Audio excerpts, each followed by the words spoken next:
Hi everyone, and welcome back to my channel. So if you've spent any time scrolling TikTok, Instagram, Facebook groups, Reddit groups, looking for GLP-1 advice, you've probably noticed something. Everyone has an opinion. Now, some advice is incredibly helpful, but honestly, I've seen a lot of misinformation and bad habits that I think can actually make this journey harder for people. So today I want to share the 10 biggest GLP-1 mistakes that I have seen online, and not to call anybody out at all, but to actually help you avoid some of these pitfalls that I wish more people talked about. And again, these are based on my own experience, conversations that I've had with you guys through the comments, and patterns that I see over and over again.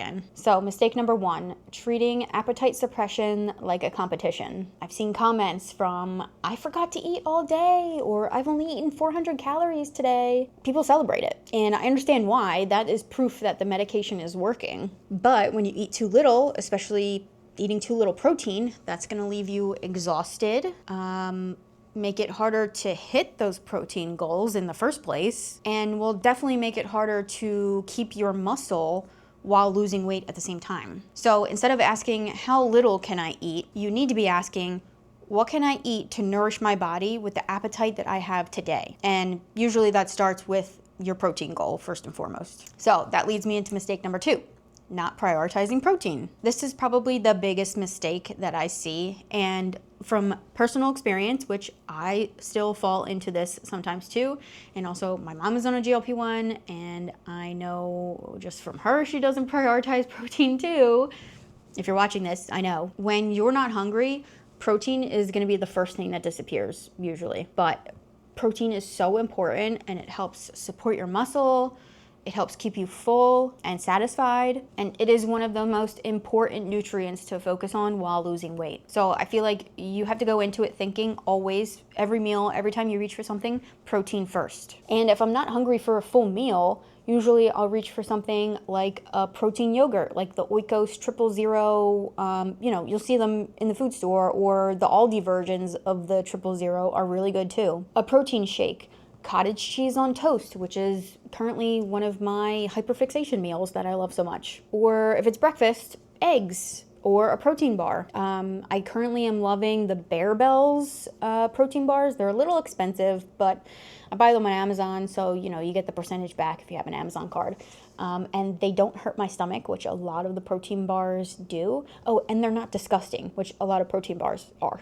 Everything that I'm mentioning, I will link down below for you guys, so you can check it out for yourself. Mistake number 3 is underestimating hydration. Now, I have always been someone that has loved water. I love plain water. I love it ice cold. I was already drinking my ice water out of these 40-ounce Simple Modern tumblers before I even started this journey. I started this when I was pregnant with my kids, and this helps me stay on track. I didn't think that habit was going to carry over into this GLP-1 journey, but I'm so glad that I started it beforehand, because staying hydrated and being hydrated was a lot easier because I already had this habit kind of in my back pocket. So yeah, I always keep this tumbler on me. I carry it around the house. I bring it up to bed with me. I keep it in the car, or bring it in the car with me.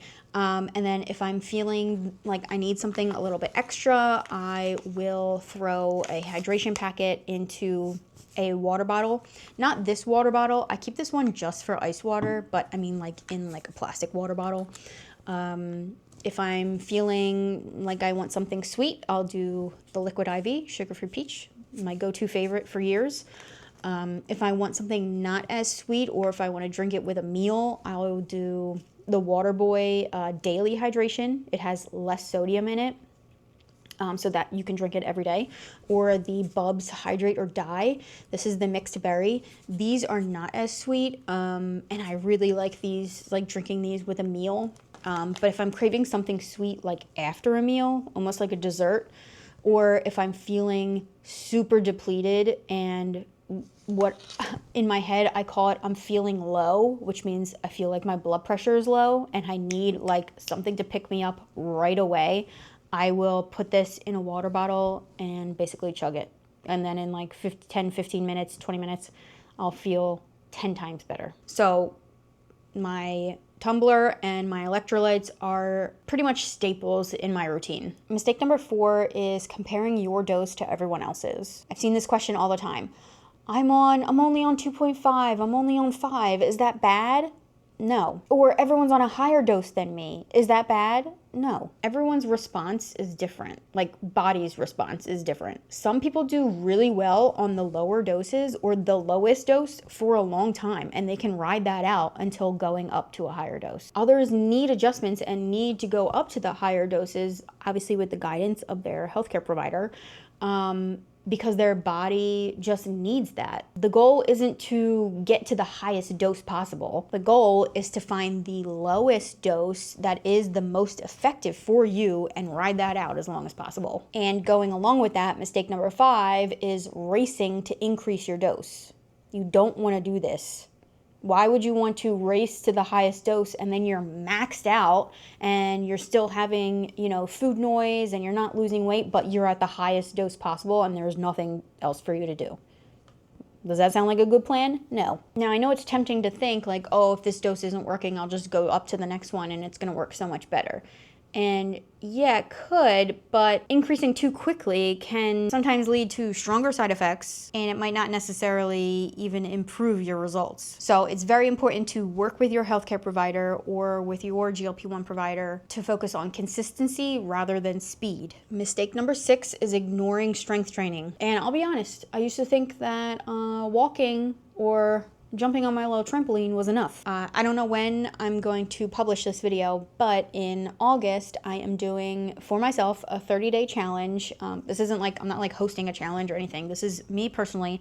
I am challenging myself to 30 days of strength training to see how much I can improve, because you know that I have the smart scale, so I can see how much, muscle I'm preserving on my journey, or how much my muscle mass is, my fat loss is, that type of thing. I want to see how strong I can get, how much I can improve the weights that I'm lifting, and then also with the data, the scientific data that the scale is going to provide me, can I increase my muscle in those 30 days? So anyway, that was a little bit of a side tangent there, but or a little preview of maybe another video coming up. But strength training and resistance training are so important. Preserving muscle is just as important as losing fat on this journey. And you don't need a fancy gym.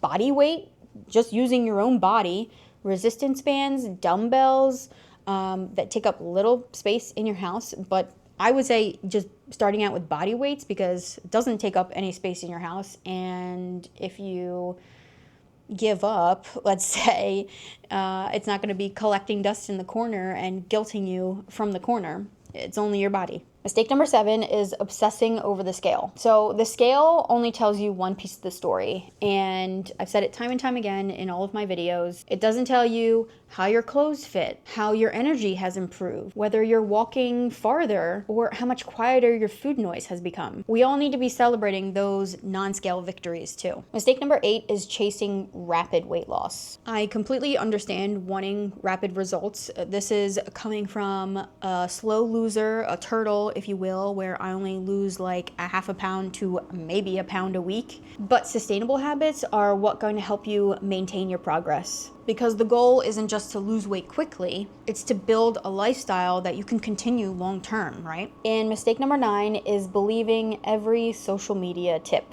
And that counts for YouTube as well.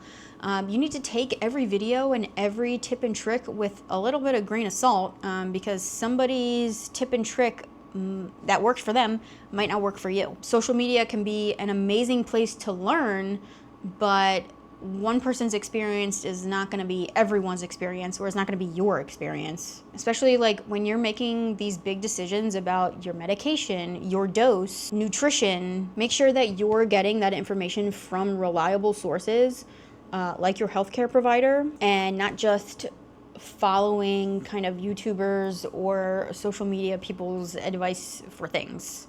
Always get a second opinion about stuff. And mistake number 10 is expecting perfection. And this one specifically, I have seen time and time again in my comment section. I feel like you guys are stressing yourself out too much about trying to be perfect.